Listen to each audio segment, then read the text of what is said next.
Llogaria përfundimtare e buxhetit të komunës së Gostivarit për vitin e kaluar nxitën debate të shumta mes këshilltarëve dhe drejtuesve të institucioneve në seancën e 18 me radhë të Këshillit të komunës së Gostivarit. Pas debateve dhe replikave të shumta mes këshilltarëve, kjo pikë e rendit të ditës mori dritë jeshile nga shumica e këshilltarëve komunal. Raporti kuartali 4 për realizimin e buxhetit të komunës së Gostivarit për vitin 2014 ishte pika më e debatueshme seancës së 18 me radhë të Këshillit të komunës së Gostivarit. Debatet dhe replikat mes këshilltarëve dhe drejtuesve të institucioneve kryesisht shoqëruan këto dy pika të rendit të ditës. Debatin e filloi këshilltari dhe koordinatori i grupit të këshilltarëve nga radhat e RDK-s, Vesel Mehmedi, i cili në fjalimin e tij para këshilltarëve theksoi se dhe për skaj dy rebalanceve të bëra në buxhetin e vitit të kaluar, realizimi i buxhetit nuk është realizuar për rreth 2 milion euro. Ky është ribalansi i parë, ky është ribalansi i dytë dhe sërish kemi mos realizim të krejt këtij planifikimi edhe pas di ribalanseve dhe numrave që i përmesin. Sërish kemi minus 2 milion denar, do thotë rreth 120 milion denar apo 2 milion euro më pak nga ajo që është planifikuar edhe mbas ribalansit numër 2. Do thotë kjo tregon se planifikimi për buxhetin e vitit 2014 është dështim i madh total. Shyrete Elezi nga Departamenti për Financa dhe Buxhet theksoi se rebalansi i buxhetit është dukuri normale dhe konform ligjit, duke vënë në dukje se rebalansi i dytë i buxhetit u bë për shkak të fondeve të fituara nga Unioni Evropian. Realizimi i buxhet komunës së Gostivarit për vitin 2014 ka realizim 93.7% nga planifikimi. Kur themi mbi 90% planifikim, është një buxhet që në krahasim me buxhetet e komunave të tjera, nëse bëni ndonjë analizë, sigurisht që keni edhe bashkëpunim me këshilltarët e komunave tjera, të shihni sa është realizimi i buxheteve të atyre tregon në seriozitetin e planifikimit të këtij buxheti.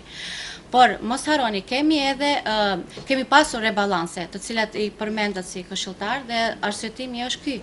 Nëse ju kujtohet, në rebalansin e dytë keshim mjete të cilat i kemi pranuar nga Unioni Evropian, mbi 12 milion denar apo mbi 250.000 euro, mjete të cilat arritë Komuna e Gostivarit nga sektori për zhvillim ekonomik lokal, t'i thith nga Unioni Evropian që janë të paraparë në linjen për zhvillimin e vendeve që janë në tranzicion. Komuna jonë arriti këta të thith. Dhe për këtë arsye ishim të obliguar, duke respektuar nomenklaturën ligjare, ligjin për buxhet, nëse të hyrat janë më të lartë se 5%, për shkak se i prishim këto mjete, e kemi për detyrë të bëjmë rebalans. Përgjigjja erdhi edhe nga kryetari i komunës së Gostivarit Nevzat Bejta, i cili tha se punët e realizuara janë barometri kryesor i realizimit të buxhetit, duke nënvizuar se komuna e Gostivarit, sipas analizave të kryera nga organizatat jo qeveritare, vazhdon të jetë komuna më transparente në nivel të shtetit.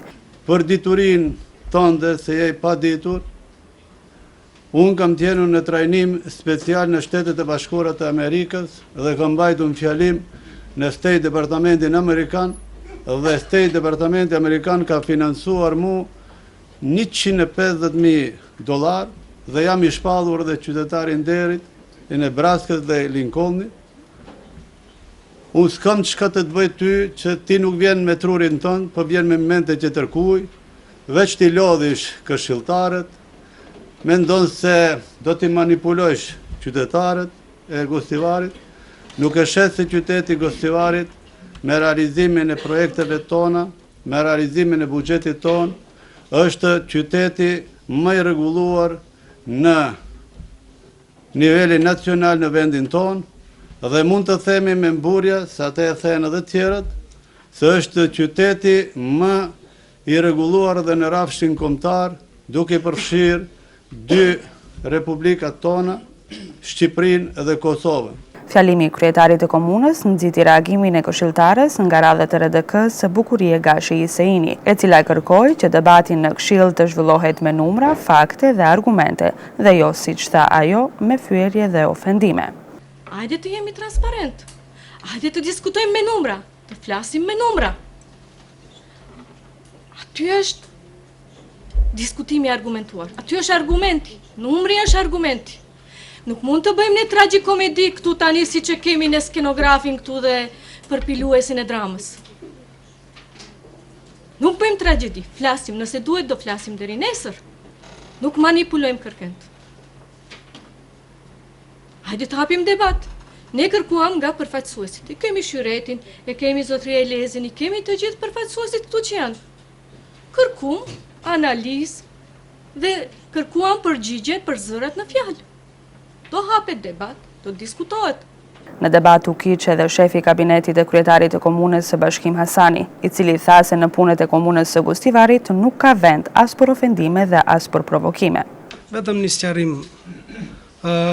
Zotni Vesel nuk kije kapacitet për të në ofenduar neve, se nuk ofendohana.